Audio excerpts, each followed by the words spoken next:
अब तक आपने देखा कि रात में मानसी को चूड़ियों के खनकने की आवाज़ सुनाई दे रही थी। अब आगे। अब तक तो केवल टीवी और कहानियों में भूतहा कहानियाँ पढ़ी थी, पर ऐसे अनुभव से मानसी पहली बार गुजर रही थी। जैसे ही चूड़ियों की खनकने की आवाज़ थोड़ी कम हुई, मानसी उल्टा लेट गई। मन ही मन भगवान के नाम का जाप करने लगी। उस उम्र में उसे कोई मंत्र भी याद नहीं था, बस राम राम राम राम का नाम रट रही थी। कभी हनुमान कभी राम, और सोच रही थी उसने फिल्मों में देख रखा कि भूत शरीर में प्रवेश कर जाते हैं। इस बात से वह और पसीने पसीने हो गई थी। उसे लग रहा था कि अंशु कितनी भाग्यशाली है कि सो रही है और एक मैं हूँ जो इस बला से जूझ रही हूँ। यह सोचते सोचते मानसी ने सारी रजाई अंशु से खींच ली और अंशु बिना रजाई के सीधी पड़ी हुई थी। जब आवाज़ दूर हो गई तब मानसी ने आँख खोलकर देखने की कोशिश की, पर कुछ दिखाई नहीं दिया। दूर कुछ सफ़ेद दिखा पर स्पष्ट नहीं था, तो यह कहा नहीं जा सकता था कि वह कोई भूत था, पर कोई तो था या कोई तो थी, यह कहना उचित है। फिर उसने डर के मारे आंखें नहीं खोली। यह चूड़ियों के खनकने की आवाज़ें लगभग 2 घंटे चली। मानसी का गला सूख चुका था। फिर जाने कब उसे नींद आ गई, पता ही नहीं चला। मानसी का स्कूल सुबह का था। वह जल्दी तैयार हुई और रात की बात बिल्कुल भूल गई। उसे कुछ भी याद नहीं आया। वह रोज़ की तरह नियमित तैयार होकर स्कूल गई। अंशु का स्कूल दोपहर का था। वह लगभग 11:30 बजे घर से निकल चुकी थी।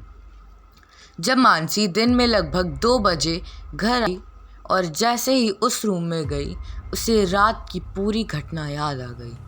उसने मम्मी को और अपने भाई सनी को रात में घटी इस डरावनी घटना का वृत्तांत बताया। यह सुनकर मम्मी भी चौंक पड़ी।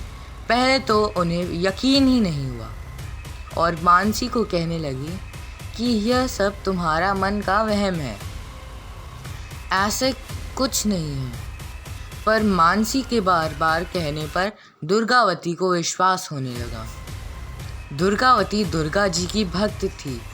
उन्होंने उसी समय पूकर माता रानी का चित्र लगाकर दुर्गा सप्तशती का पाठ किया ताकि यहाँ से भूत बाधा दूर हो। जब पाठ खत्म हुआ तब स्कूल से अंशु भी आ गई। उसने पूछा यह क्या हो रहा है। तब उसे भी रात की सारी घटना मानसी ने बताई। अंशु ने कहा कि मैंने भी इस घटना को महसूस किया, पर मैंने भी आंखें बंद रखी थी तो मुझे भी कुछ नहीं दिखा और डर इतना लग रहा था कि हिम्मत नहीं थी कि आँख खोलकर देखा जाए। मैंने भी 2 घंटे तक उस चूड़ियों की खनकने की आवाज़ सुनी और एक बार तो लगा जैसे कोई कान में चूड़ियों की खनखनाहट जानबूझकर किए जा रहा है ताकि मैं उठ जाऊं। तब मानसी ने कहा कि तुमने मुझे उसी समय क्यों नहीं बताया। तब अंशु बोली, अच्छा, मेरी तो जान ही निकल गई थी, तूने क्यों नहीं मुझे उठाया। मानसी बोली, अच्छा, तो तुम भी जग रही थी दीदी। दोनों की बात सुनकर माँ दुर्गावती थोड़ी चिंतित हुई और आसपास के लोगों से इस बारे में बात की। तब कई लोगों ने जानकारी दी कि यह स्थान पहले शमशान था। यहाँ पर मुर्दे जलाए जाते थे, पर समय के साथ यहाँ पर प्लॉटिंग हो गई और मकान बनने लगे, तो कभी कभी ऐसी घटनाएं होती हैं क्योंकि यहाँ की हवाओं की गर्मी कुछ इस तरह की रूहें भी शामिल हैं। यह सुनकर तो दुर्गावती के रोंगटे खड़े हो गए और उसने मनोज जी के आते ही घर में पूजा पाठ करने का निश्चय किया। कई आसपास के लोगों ने भी स्वीकार किया कि उन्हें भी इस तरह के कई अनुभव हो चुके हैं, परंतु किसी को भी अभी तक कोई हानि नहीं पहुंची है। फिर भी बच्चे तो डरेंगे ही। तब से अंशु, मानसी और सनी तीनों बहुत धार्मिक बन गए और पूजा पाठ में रुचि दिखाने लगे। और अगर आपको ये कहानी पसंद आई हो तो लाइक, शेयर, सब्सक्राइब करिए और बेल आइकन को दबाना ना भूलें ताकि आप तक हमारे कहानियों की सूचना जल्द से जल्द पहुंच पाए। धन्यवाद।